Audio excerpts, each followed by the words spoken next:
Hi, I'm John Byrne with Poets and Quants. Hey, you are here for another edition of Fridays with Sandy Kreisberg, Right yes, here. guru, Hi. right there. We have a great candidate. He's a captain in the U.S. Army. He served abroad in Afghanistan, and he is or has been an operations manager, taking care of over 600 soldiers. That was at Fort Riley.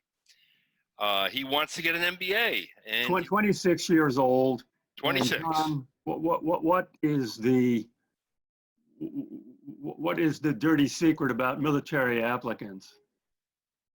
You're asking me? It's not a dirty secret. What do military applicants need to know, unfortunately? That the ladies in the admissions office have no clue what they do. Well, basically, right. The only thing they know about military applicants, they know that pilots are special, and they know that Navy SEALs are special.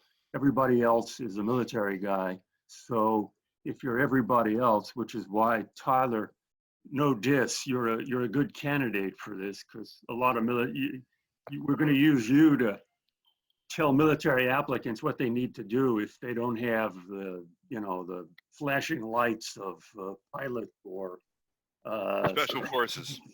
Yeah. And one of the things they do value is service abroad. So you can check that box. Plus, he has a lot of management and leadership experience. Well, that's good, but and he does have a lot of it. But also with military applicants, what counts a lot, John? Given that they have a hard time an admissions officer, if you're a regular doodle, and you went to an Ivy League school and then you worked for Morgan Stanley and now you're a PE guy at TPG, the ladies in the admissions offices go, oh yeah, this guy's a high flyer. With military candidates, what counts, what they go to first are the numbers. So your GPA and your GMAT become important. They're not determinative, but they're important for military applicants. The way that usually plays out is if you're a military applicant and you're thinking of retaking the GMAT, that is to say, if you're in the borderland of 660 to 710, there's an argument for taking it again. And Tyler has a 710 and a 3.77 GPA from a state school, Utah State, in poli-sci major. But a 58%, Tyler, you're a great guy, and I'm deeply impressed, but we're just doing this shakedown cruise, okay? So don't get there. We're not trying to tear you down here. We're just analyzing things. Right. You've got a 58 quant score, which is a little lower than they want to see. And once again, I'm just my mind in the head of one of these AdCom people, and they've got 3 military guys, and they can take one, and they're kind of similar. That 58 is a way they could eliminate you and not feel bad about themselves. Yet he's clearly a poet. He's got a 93 percentile on the verbal. Yeah. And a poli-sci major. So Tyler, you are definitely a poet. Right. Absolutely. Okay. Let me John, here's a question before we go through this in detail, in a little more detail. Well, I'll ask you, Tyler. Let's hear you talk. How come you're not applying to Harvard? Well, I looked at it, and it is I mean, obviously it's the best business school brand in the world. Well put. Yes, it's a good brand. Yeah. I wasn't sure, honestly, with the GMAT score that I had right now, that I would be very competitive. I've heard you guys say that you sort of compete within your cohort. That is true. And being a you military person. strike me as a white male military guy. Yes. Right. And I know some pretty impressive white male military guys that, got dinged from Harvard. So Yeah. I wasn't sure that was in Okay. the cards for me.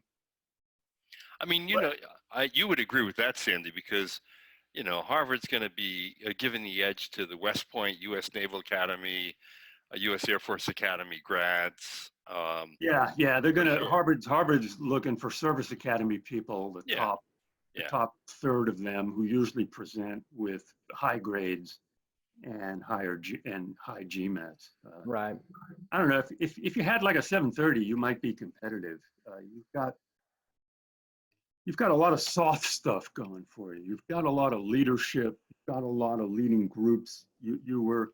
There's something here that really drew my attention. It was, you also stood out within your ROTC class, and you've done a lot of cross-cultural stuff, both, weren't you teaching English to Spanish recruits? So Did I get that right, or almost right? Yeah. yeah, it was, so while I was in college, I was sent over to Spain to work with the Spanish military, and I was helping teach their officers English, because as a NATO ally, that's extremely important. So Yeah, see, that's a great business schools eat stuff like that up, even more so than plus what might be more impressive, Yeah. just great military accomplishments. Well, the platoon leader job for a fleet of 33 aircraft in Afghanistan, that's pretty darn impressive as well. Well, it's 104 soldiers. That's impressive on that one. But you're right, John. right. So just to be crystal clear on that one, I was in charge of the maintainers for those 33 aircraft. Those were not necessarily my aircraft to Sure. Yeah, I understand. You were the aircraft take a lot of TLC. Absolutely. Tender loving care for people who may not know that term. And I notice you're married too. John, how do you think that impacts his application? I think that's a positive, frankly. It shows Yeah, I agree. greater Particularly maturity. for it fits the picture. What we got here is a real solid guy. Yeah. What did your parents do? Did they go to college? My father went to none, and my mother put herself through a couple years and never finished. My father was a police officer, and my mother worked for a utility. That's good. Okay, so that's an angle. Okay, so you're one of these up from, first generation. Yeah, first generation college. And your mom set the model for how to improve yourself, and your dad, set the model for values, policing, helping people, et cetera, et cetera. You getting your story here? Absolutely. That's your essay. It's also, we're not making it up. Yeah, we're just using what you got. Yeah, that's just what's there. I'm just going to I want to go back to a point that you made about being first generation and asking the question about what his parents did. That's extremely important, because you went to a state school. You are applying to some pretty elitist places, and they are elitist. So the fact that you went to a state school is more understandable to them, because your parents didn't go to college. Yeah, it's part of your story. Yeah. You didn't come from a savvy educational family. Yeah. They weren't plotting or paying hundreds of thousands of dollars to consultants to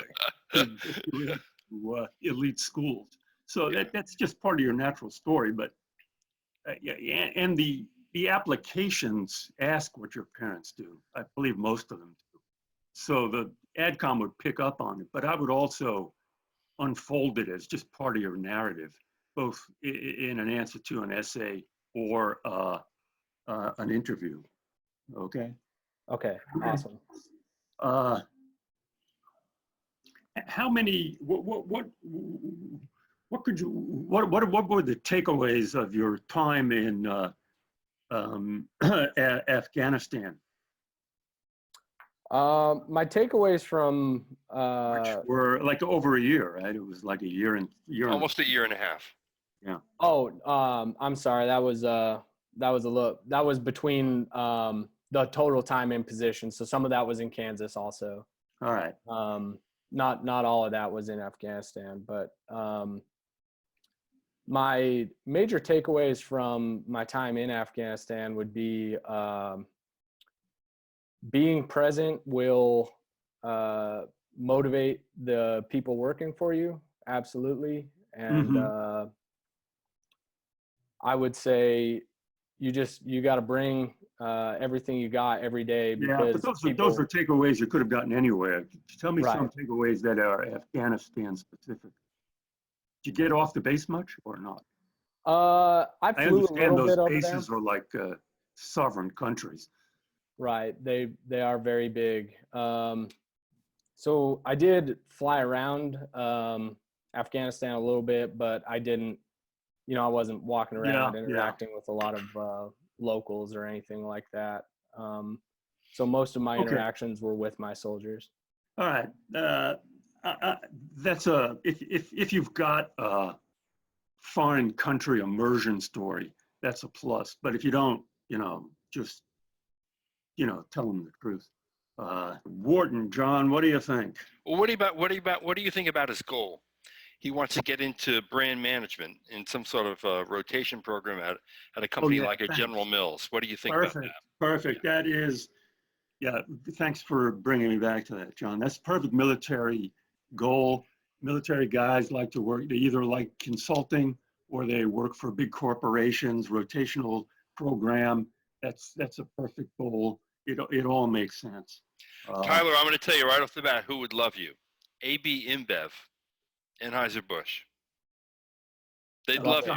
John's getting him a job already. I'm just trying to get it. Okay, Wharton, what are the odds? I hate to say it.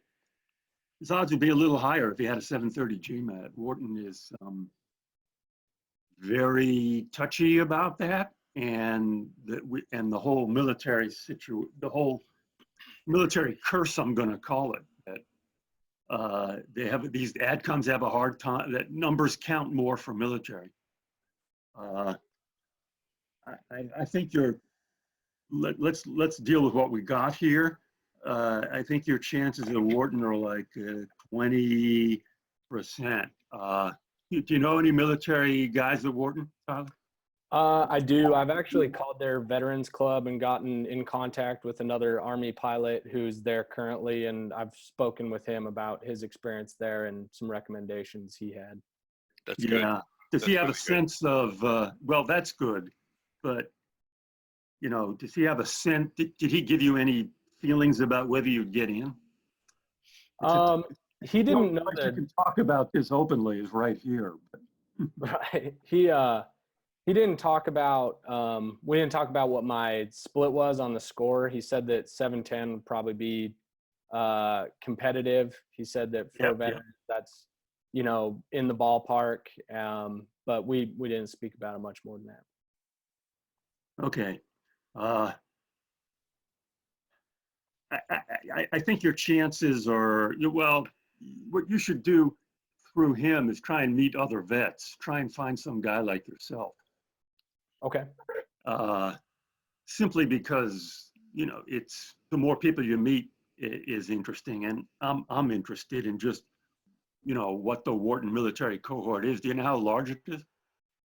I don't. He also mentioned that they usually have maybe 40 a year or something like that at a big school like Wharton. I'll take his word for it. Yeah. Okay. I'm not sure about that, but something around there. Yeah, that sounds right. It sounds a little on the high side, but I could be wrong. Okay.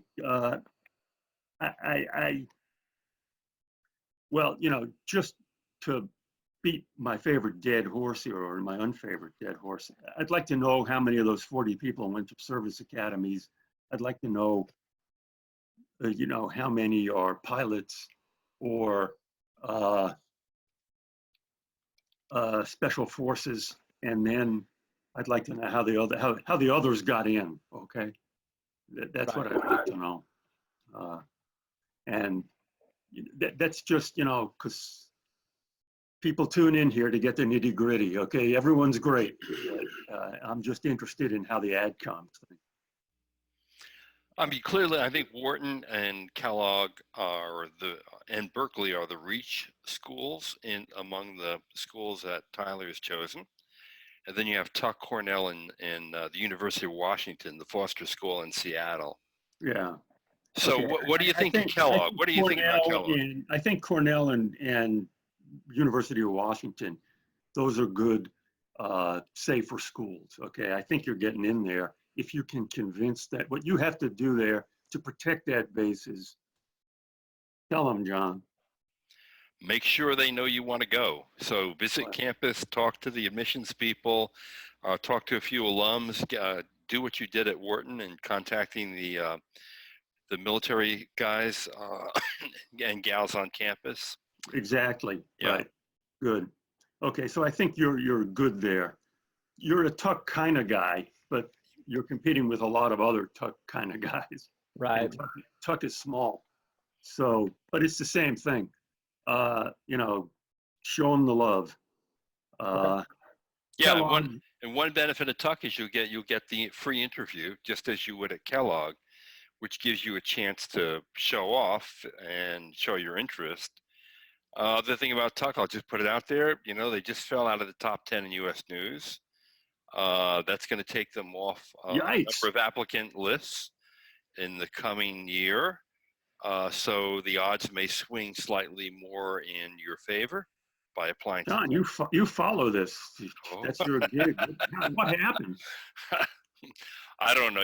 It's all goofy, but USC just knocked them out of the top 10. And last year they fell to 10 from 8. So that's 2 years of decline, and it's going to impact their applications. All right. That's good for you, Tyler, because it's a fantastic school. I love Tuck, okay? Yeah. Love Tuck. Kellogg, you're also their type. And it's the same deal of showing the love. Okay, I'm not going to repeat myself. You've got a lot of powerful leadership stuff. You've got a lot of powerful leading groups that are different. You've got a lot of powerful intercultural stuff. You've listed it. You've spoke about it in your own write-up. That's going to be your differentiating factor. So when you present yourself, I'd present it that way. And then would you advise him to try to retake the GMAT or to take a quant course and get an A? Yeah, look, I'm Mr. Tough Love. I advise everybody to retake the GMAT. Are you sure you're not on GMAT's payroll? No, yeah. It costs money to take that darn test. That's the least of it, believe me. There's nothing, look, here's some more. I've said it before, I'll say it again. There's nothing almost anybody can do in a short period of time to increase your chances as increase your GMAT score. I don't care what the schools say. And lately the schools have stopped even lying about it, okay? And the 730 could actually make a big difference here. Could make a difference in admission. It could make a difference in money. Your score kind of goes up naturally. Did you study hard for the first one? I did. Yeah. I studied for a couple months. All right. Look, I tell you, it's a hard thing to say, but that's my parting advice. Tough love, super tough. I like you, buddy. Super tough love. All right. Think about it. All right. Well, Tyler, good luck to you. I'm sure you're going to get into a couple of these schools, maybe more than a couple. You might also look at Darden. Darden loves military people. Oh, yeah. Good point. It's a fantastic school. And it's a fantastic school. And I think you would do well there and really enjoy the place, frankly. And again, it falls into the, a little more of the right at you category. It's I don't think that that's Jordan is older necessarily. and there's a lot of military. Yeah, Okay. yeah. So I would look them up. Good I tip. really would. All right. Hey, good luck to you, and thank you, Sandy, and for everyone out there. Good luck on your MBA journey. Thanks for watching. Adios. Adios.